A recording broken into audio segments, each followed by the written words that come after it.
নমস্কাৰ সকলোকে, good morning. আৰু ইয়াক মই কি কৰিছোঁ দেখিছেনে? এইখিনি হৈছে ফটাকানি, আৰু ফটাকানিখিনি কালাৰটো এনেকুৱাই ক'লাই, কিন্তু তাতকৈ বেছি লেতেৰা হৈ গৈছিলে চৰুবিলাক, গৰম চৰুবিলাক ধৰোঁতে আৰু তেলবিলাক পৰিলে গেছটো এনেকৈ মোহাৰি দিওঁ, তেনেকৈ লেতেৰা হৈ গৈছিলে। কিন্তু কাপোৰটো কালাৰটো এনেকুৱা হৈছিলে আৰু বেছি লেতেৰা দেখিছে কাৰণে এয়া মই কি কৰিছোঁ জানেনে? বইল কৰিছোঁ। আৰু ইয়াত কি দিছোঁ জানেনে বাৰু?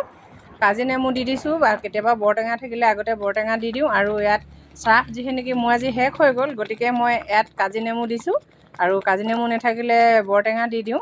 আৰু এনেকৈ আজি মই কাঁহীবাতি ধোৱা চাবোন এডোখৰ দি দিছোঁ, আৰু খুব ধুনীয়াকৈ উতলি আৰু চফা হৈ আহি আছে। আৰু এইখিনি যেতিয়া চেঁচা হ'ব, চেঁচা কৰিম, চেঁচা কৰি আৰু ঠিকছে থুকুচি ধুই দিম, আৰু কাপোৰ ধোৱা ব্ৰাছ মাৰি দিম, এনেকৈ নহ'লেও হাতেৰে খুব থুকুচি ধুই দিম, আৰু পূৰা চফা হৈ যাব। ইমান ধুনীয়াকৈ উতলিছে দেখিছেনে বাৰু? কোনে কোনে এনেকৈ কৰে জনাবচোন, আৰু নকৰে যদি কৰি ল'ব, আৰু চফা ধুনীয়া হৈ যাব।